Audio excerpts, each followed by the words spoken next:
The Lemon Twigs Everything Harmony album review. Let's chat about it. Hey friends, what's going on? John here from What's Spinning here tonight to chat about this latest album from the Lemon Twigs. They are a Long Island based band and they've been at it for a few years now, and these guys, they are literally from right up the road from me. I run into the Daddario brothers all the time. I'm from Hicksville in Long Island. They are also from Hicksville.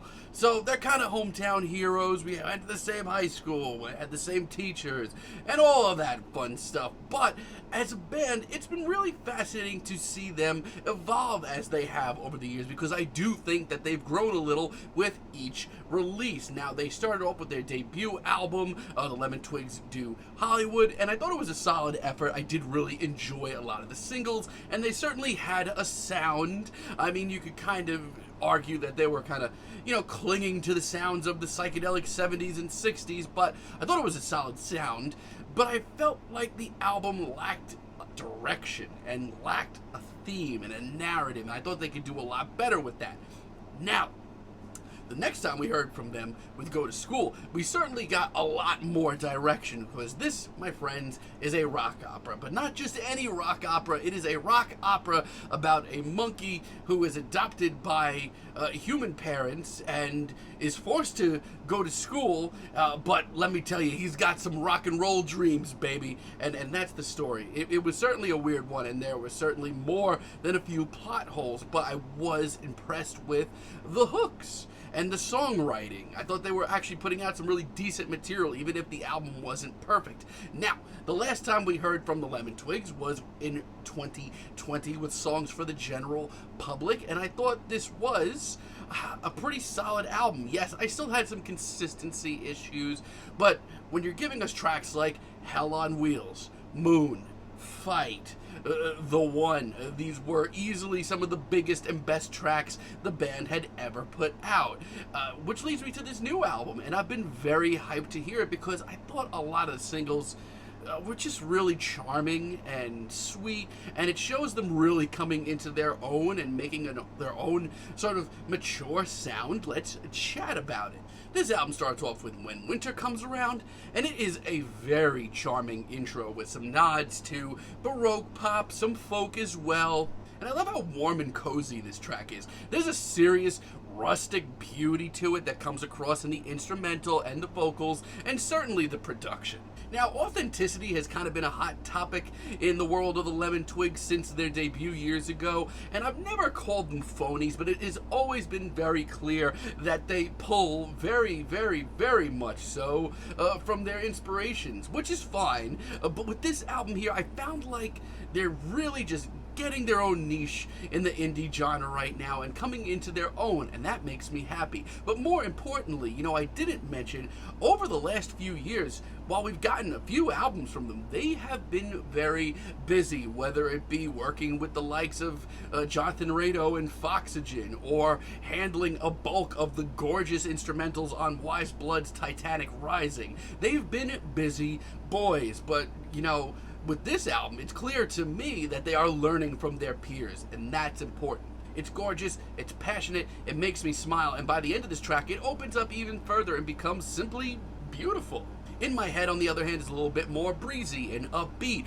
This is my kind of single from the Lemon Twigs. I think it's my favorite track here, and just a really great single all around. It's so sweet, it's so loving, and from a songwriting stance, they've upped the bar. They've matured quite a bit. It has an immediate nature to it that I think that fans will be very appreciative of, and I love the nods to everything from the soft rock of the 70s to the radio hits of the 70s that I would have grown up on. It's really classy, and it makes me feel good. And the harmonies here are simply to die for. That goes double for Corner of My Eye. This is a really classy, very sweet throwback soft ballad. And originally, I'm going to be honest with you, I liked the single, but I wasn't overwhelmed by it. Mostly because of just how light and sweet it is. If you don't like the Lemon Twigs in this vein, this track might not be for you. But it is tender and full of such a genuine love and a feeling of romance.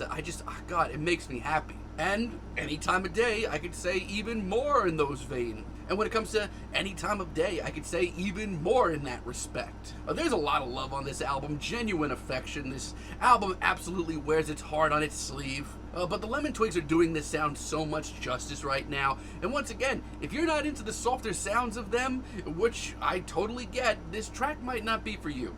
But it's a beautiful ballad. It makes me feel all sorts of warm and fuzzy. It's just some really good soft rock and pop rock.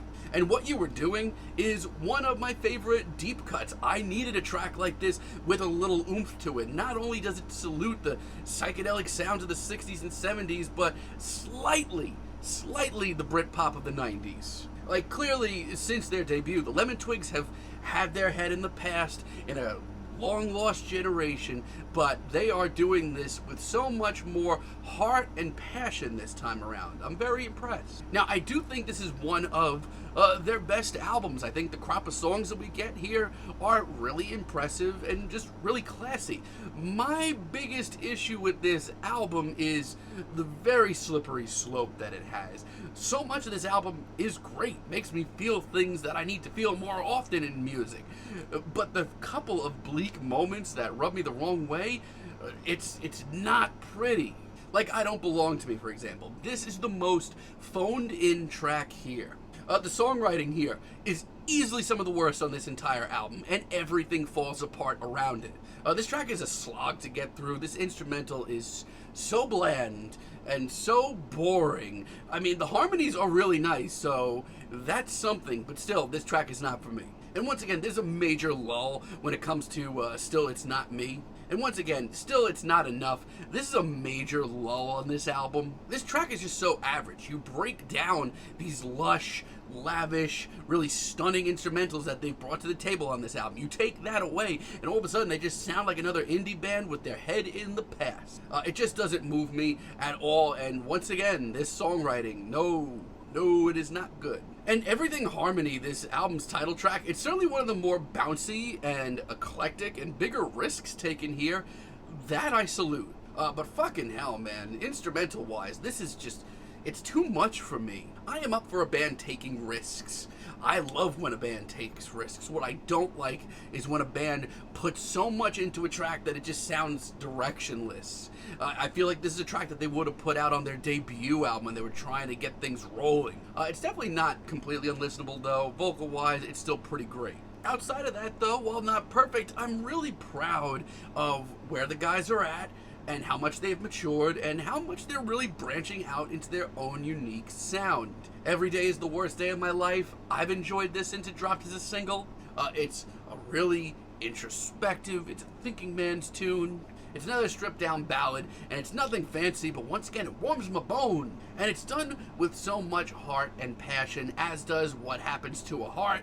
This track is just classy. There is a sense of refinement to the songs on this album that I have not heard from the Lemon Twigs ever. I love how gorgeous and epic these strings come off, and trust me, the vocals follow suit. They're some of the most passionate on this album. This is the complete package. There is not a single weak moment on this track, and by the end of it, it is truly stunning. Born to Be Lonely, there is not a title that they could have used for this track and made it more appropriate. This is the loneliest and most desolate sounding track here. It is a tragic, emotional, downtrodden ballad. And you know what? I feel for it. This track, even in a moment like this, it ends up being a lot more refined and epic than I'm used to hearing, especially when the strings come in for this chorus. I think it's the simplicity of this album that it's major selling point, honestly. There is nothing wild or game-changing or genre-defying on this album, but what they are doing here, they are playing with so much heart and passion that I am more than happy with it. And Ghost Run Free, easily my favorite deep cut. This is a much breezier and upbeat track. It almost has a slight 80s tinge to it. It is so carefree and cheesy, maybe even a little cheesy, but I think it works to their advantage. But I'm enamored with the track, especially the hook. Who taught these guys how to write such poppin' choruses? And New to Me as a finale is absolutely gorgeous. It's one of the more tender and quiet moments here, but it's beautiful. The great harmonies, the superb songwriting, they really do make it work. And you know what? While this album is, far from perfect, they are really coming into their own. They have taken the sound that they've been working with for years and making their own unique twist on it and doing it in a way that just shows unbelievable maturation and just, it makes me proud. I'm really happy with where the band is, and I want to see where they go from here, and I know I'm going to be happy with it. I have no problem at all giving this album a very strong 7, but let me know what you all think down below. If you like the video, be sure to give us a like, give us a subscribe, and let me know down below what you would like for me to chat about in the future. And until next time, have a great day, friends.